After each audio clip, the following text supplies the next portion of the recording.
Okay, now this video is going to be on something that is critically important to succeeding as a lathe worker. We're going to cover in this video a concept called riding the bevel. You will hear me mention this at least 1,000 times before the semester's over. I will mention it and demonstrate it in after a fashion on a number of other videos. But I wanted to make this one specific to riding the bevel. That will give you as much as I know about how to do it. It is critically important that you learn how to do it. The sooner you learn, the easier it's going to be for you. So we will get started with that in just a moment. Now, as we get started on this, the only way to really learn this is to do it. But I'm going to do the best I can to show you exactly how it's done. We have a spindle mounted on the lathe between centers. And the bevel is the portion of the tool that actually comes in contact with the grinding wheel when you sharpen the tool. So this is the bevel. And on a bowl gouge it goes all the way around. This is ground a lot differently than the one that you will be issued in class, but all of the principles are exactly the same. I use this one because the bevel is much larger and it's going to show up better on the video. Now, we've mentioned it before, but every gouge, whether it be a spindle gouge, a roughing gouge, or a bowl gouge, has a flute down the center.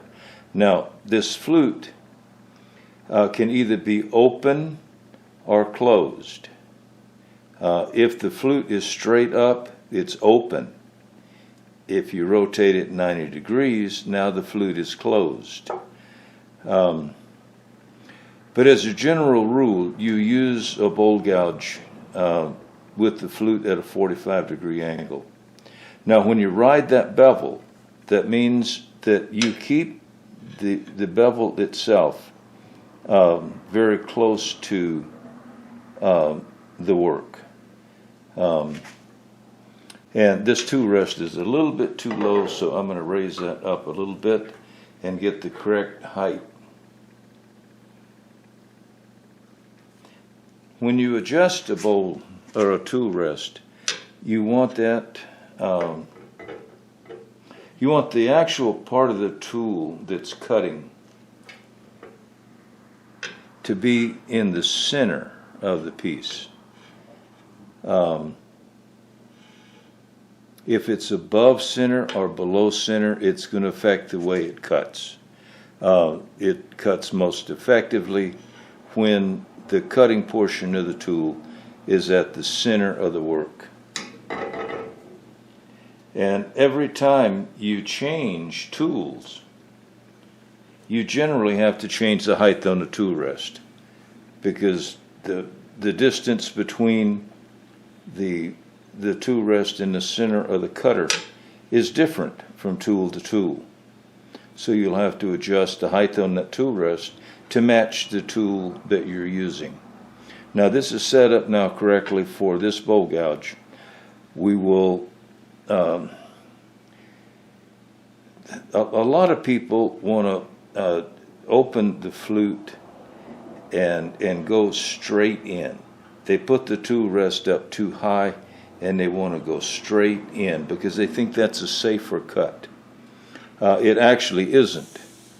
And it seldom is the cut successful. Seldom do you get the results that you want. So if you'll go ahead and learn this the proper way, you're going to find that you're turning, your skill level is going to increase a great deal faster if you will use this method.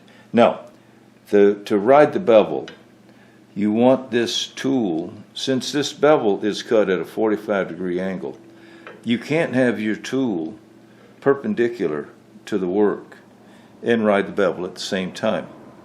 It simply doesn't work. This tool has to be back this way at an angle, and you turn that flute at about a 45-degree angle.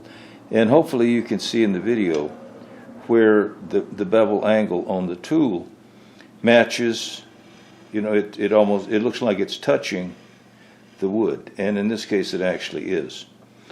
But if you have it where it's just against the wood, it won't cut. So you need to swing the handle toward you just a little bit, so you'll find a place where that tool begins to cut. I'll turn it this way and show you what I mean. You get on the angle, swing the handle back until it begins to cut.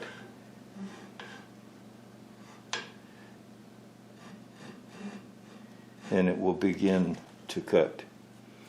And you want to have that as close to matching the work as you can and still have it cut. Now you notice I turned the tool around. You can go in either direction. You can come in this direction with the handle in your right hand, or you can turn it around and do exactly the same thing with the handle in your left hand. And there are times when you have to do both. You're going to have to learn how to be ambidextrous with the tools. You've got to use them in either your right or your left hand equally well. But in both cases, it's simply a mirror image. You always have your finger in this finger groove. Almost all tool rests have a finger groove, and it's a place to put your index finger, and that's what actually determines how much of the tool protrudes. This sets your depth of cut. It's set with that index finger. Then you set the tool down on the index finger in contact with the tool rest, and then as you slide it from side to side, your index finger is actually what's determining the depth of cut. And that's how you get a consistent cut all the way across your spindle. So there's three things that you pretty much have to remember each time you come in contact with the wood. You have to have your flute set at about a 45-degree angle. You have to ride that bevel. And you have to use that index finger to set your depth of cut. And it'll look something kind of like this.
And now, by using the bowl gouge in that fashion, if you maintain your consistent depth of cut, if you keep the angle of the flute correct, and if you ride the bevel, you will find that you make the kind of cuts that you really want to make. Anytime you get off the three of those, if any one of those get off, if you open the flute too much, the more open the flute, the more aggressive the tool cuts.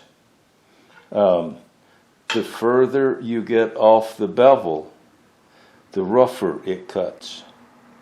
And if you don't have your index finger in this finger groove correctly, it will allow you, the tool will move in and out, which will put more pressure in one point than it does in another, which will give you an uneven cut. And riding the bevel is just an important concept. You have to work at it. It's not the easiest thing in the world. Lathe work is not the easiest thing in the world. Lathe work is the most difficult woodworking discipline. The learning curve is higher than it is on other aspects of woodwork. And you just simply have to pay your dues. You have to continue to work at it and practice. And eventually you will get to the point where you have the tool control that's necessary to make the type of cut that you're trying to make.